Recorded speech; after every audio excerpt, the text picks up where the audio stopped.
RCTP, Beginner to 512, Level 6, 511D to 512, Part 2. In this episode, we're going to be looking at a little bit more bouldering techniques, and our first one is hit and bump. Sometimes you need to size up a boulder problem before you feel comfortable committing. So here's a person, he's kind of like reading the route, he's kind of figuring out what he needs to do, and he's just going to like get a little feeler for it, but he doesn't fully commit to this move, and he misses. With his second attempt, he commits and makes the move.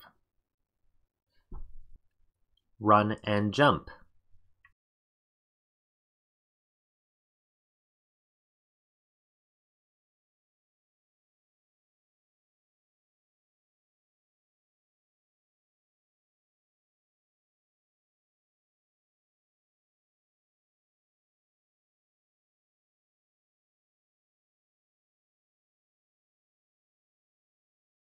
Use other holds and learn the movement.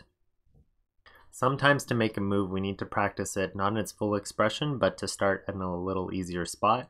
So Renee's kind of moving from that first close white hold to another white hold, and then she's trying to like dial in this movement and get a feel for how it seems to catch that hold at the end. And then she goes to the starting hold and she attempts to make this move. Renee was starting to get discouraged and thought, you know what, you can't make this move, it's not possible, and you know, it's pretty hard for her. So our climbing partner Fab also comes up and he's like, yeah, you can, watch. Boom, hits it first try. That's actually the very first time he ever attempted the problem, and he goes on to send the problem. So then Renee's competitive side comes out and she's like, okay, well, you can film me, but I don't know if I'm actually going to make this move. I'm like, you're going to do it. And look, hits it first try. So sometimes you need a climbing partner, and it's something that's just kind of subconscious, but it pushes you just a little bit more to make some moves, because you're going to be like, you know what, if you can do that so easily, I can do it too. And that's exactly what happened here, and it helped Renee send this problem.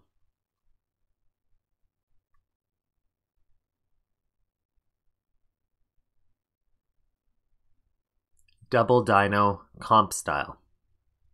Double dynos has become all the rage in the competitive circuit. I don't know why, but it just has. And so you might see these a lot more at your local gym. And if you remember, in the previous episode, we talked about transition points. So here we're going to watch as she struggles and works her way through that transition point. See how much strength that's taking her to hold that move. And then hitting this part, you know, she got there, but now she needs to be able to let go of that hand and make the next move. Have fun with double dynos and fail. Jump on some double dynos and don't be afraid to fail.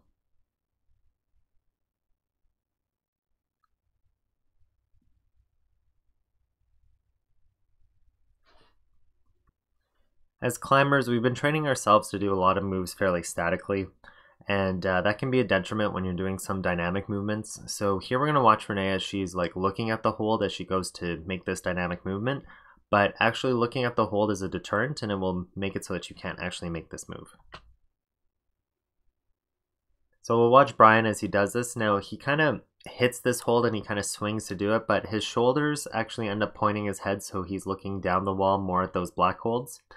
Where I've seen other people who are able to hit this really well is that they are twisting through the air before they even touch the hold, and they look in the opposite direction. Unfortunately, this route was taken down before I was able to get somebody doing that on film. So we'll watch as he ends up looking more towards those black holds in order for him to make this dynamic catch.